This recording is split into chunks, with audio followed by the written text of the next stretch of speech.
In today's video, I'm going to teach you how to create QR codes for a Microsoft Teams meeting. This is a simple way to make your meeting link easier to share, especially if you want people to join quickly by scanning a code on a screen, flyer, or presentation. We'll start inside Microsoft Teams, copy the meeting link, then use a QR code generator to turn that link into a scannable code. First, open Microsoft Teams and go to your calendar. This is where all your scheduled meetings appear. Once you're there, find the meeting you want to create a QR code for and click on it to open the meeting details. Inside the meeting, look for the clipboard icon. This is usually the option that lets you copy the meeting link. Click that icon to copy the Teams meeting link to your clipboard. This is the link that the QR code will use, so make sure you're copying the correct meeting before moving on. Next, open a QR code generator in your browser. Once the site loads, paste your copied Microsoft Teams meeting link into the link field.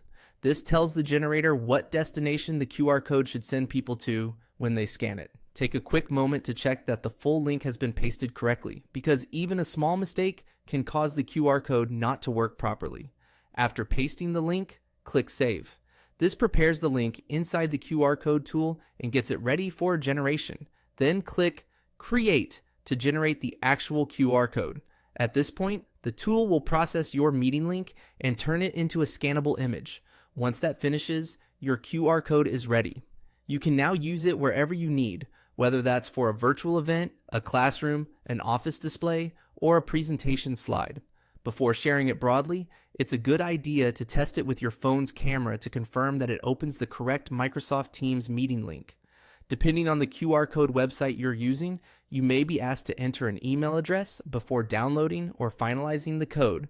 If that appears on your screen, enter your email in the field provided and then click Submit to continue. And that's it. You've successfully created a QR code for your Microsoft Teams meeting. Once it's generated, you'll have a faster and more convenient way to help people join your meeting without needing to manually type or copy a link.